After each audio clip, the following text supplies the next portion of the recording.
yang berharap ini gagal? Para nyinyir dan para pembenci yang menjadikan politik sebagai tujuan hidupnya tanpa pernah bisa membedakan mana kepentingan politik dan mana kepentingan kebangsaan. Walaupun kebijakannya baik karena beda dengan politiknya, dia mengatakan buruk. Dan walaupun kebijakannya buruk karena sama dengan politiknya, dia katakan baik. Ini orang yang tidak punya spirit nasionalisme. Dia hidup mempertuhan politik dalam setiap waktu. Saya katakan, dia hidup mempertuhan politik dalam setiap waktu.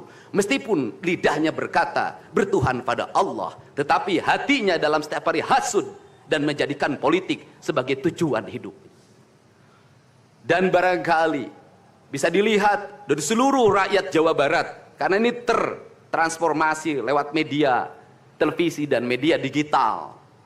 Yang menjadi petugas upacara hari ini bukan pasukan paskibraka yang biasa kita pakai, tapi mereka adalah peserta didik sekolah kebangsaan Dodik Lembang Rindam 3 Siliwangi.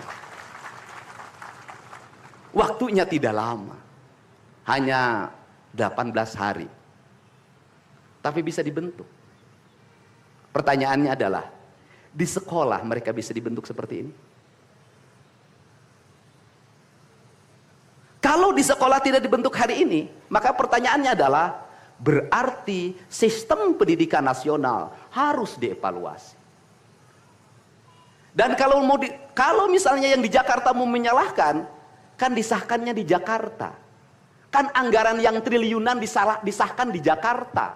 Kenapa anggaran yang triliunan ini tidak terevaluasi dalam setiap tahun? Saya katakan, sistem pendidikan yang di dalamnya angka-angka yang hanya orientasinya materi dan kepuasan dalam outcome dalam sistem pengelolaan keuangan tidak akan melahirkan apapun kecuali tumpukan kertas, software dan hardware. Tetapi pendidikan yang lahir dari jiwa dan lahir dari cinta tanpa biaya yang besar, dia akan melahirkan anak-anak penuh dengan semangat kebangsaan dan punya spirit Pancawaluya. Itulah pentingnya hati, itulah pentingnya rasa. Untuk itu hari ini ada antrian ribuan orang yang ngantri ingin memasuki pendidikan di pendidikan sekolah kebangsaan. Dan kalian semua hari ini bisa bertemu dengan orang tuanya, bisa mendapat sertifikat dari kami, dan bisa pulang dulu.